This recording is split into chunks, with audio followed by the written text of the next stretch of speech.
Wow, it is extremely exciting to be here. Good afternoon and welcome. I'd like to thank my fabulous board chair, Jan Rock-Zubro, the amazing Luncheon committee and co-chairs. I am so excited to be here and so very, very proud to be the president of Women for Women International.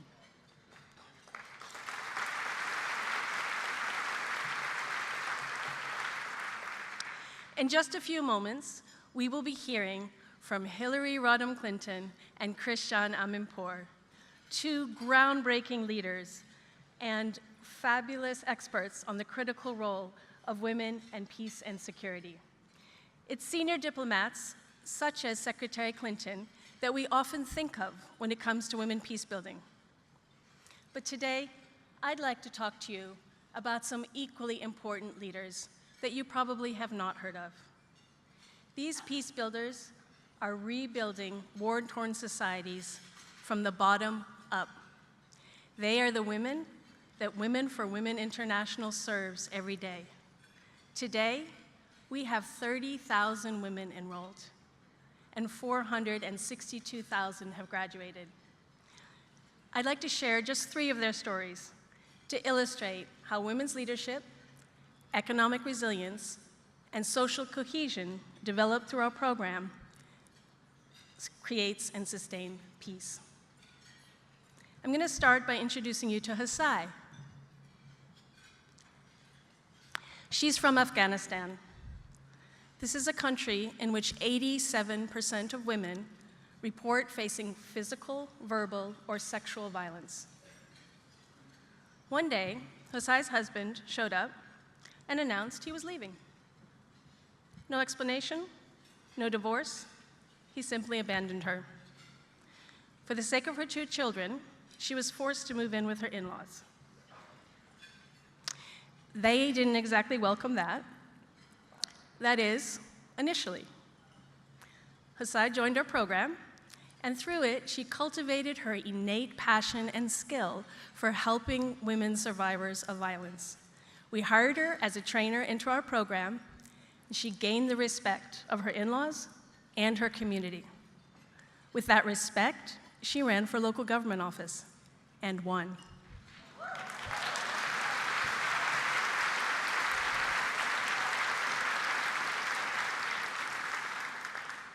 When I met her, it was in her official capacity as a local government official mediating a dispute in favor of the women we serve. Hasai is a peace builder. The success that Hasai experienced in our program and then spread to others in her role as a provincial council member is exactly what our program is all about. Hasai earned an income and had savings. She developed health and well-being for herself and her family. She connected to networks of support, and she's now taking decisions. The Women for Women training program gave Hasai the confidence to find her voice and the skills to improve life for her family and her community. The outcomes of our program promote social cohesion and economic resilience, which in turn creates peace in the home, in communities, and around the world. In the home, when a woman can contribute to and negotiate household finances, she's building peace. In a community, when a woman develops and leads a cooperative, she's building peace. At any level of government, when a woman is at the peace table, she is building peace. In fact, UN research shows that peace accords last 25 to 30% longer when women are involved.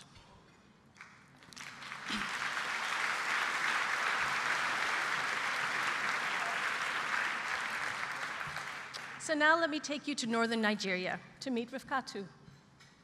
Rifkatu lives in a conflict-ridden region, but the peace she most needed when we met her was in her own home. Rifkatu's unemployed husband beat her, and he would threaten to sell her to buy goats for his farm. Rifkatu could not provide enough food to feed her 6 children, and whenever she came up short at the dinner table, her husband would beat her again. Luckily, a neighbor stepped in and introduced her to our program. With us, she learned about poultry. She bought 2 chickens, she sold their eggs. With that, she bought more chickens, more eggs, and eventually she generated enough income to be able to invest in the farm and bring much needed income to the family. With her newfound status and confidence, she was able to convince her husband to join our men's engagement program, where he learned to respect his wife. The money probably also helped.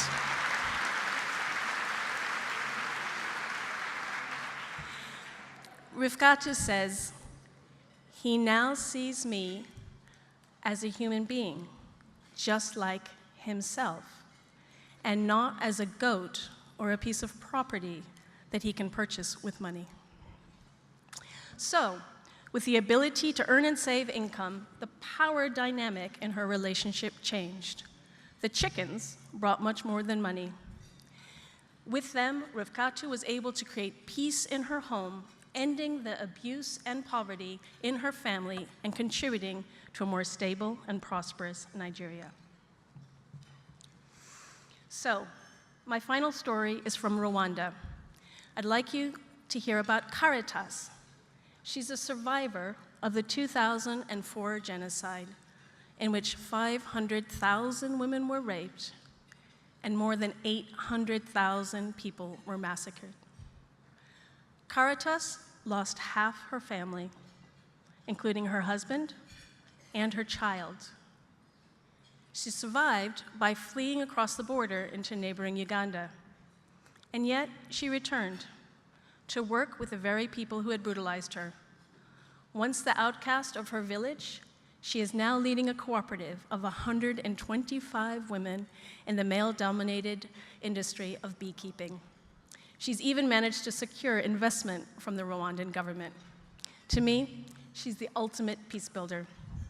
I asked her when I met her what she thought was the most important outcome of our program, and I expected her to say the economic success or even her leadership role. That's not what she said. She said, "What's most important to me is my ability to help other women solve their problems." It's the thinking ability. You should have seen the smile on her face when she told me how proud she was to be able to help other women heal their wounds just like she had. With the help of our program, Caritas has been able to overcome the most horrific circumstances. She's a survivor, a change maker, and a leader who is bringing peace.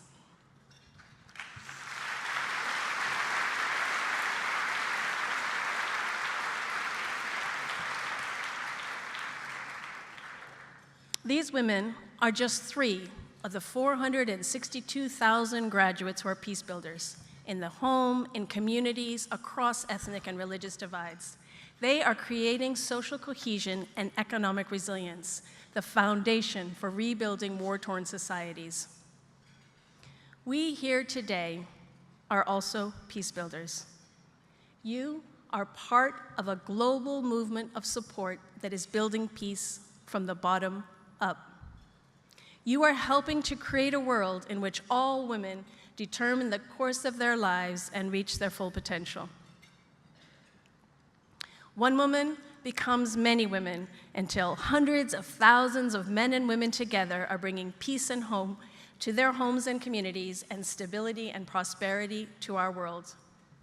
Women for Women International is on the ground, helping to ensure peace and prosperity continues. And we could not do so without your support. Thank you again for being with us here tonight. I look forward to the rest of the afternoon just as much as you do, so please enjoy your lunch and get ready for an amazing conversation.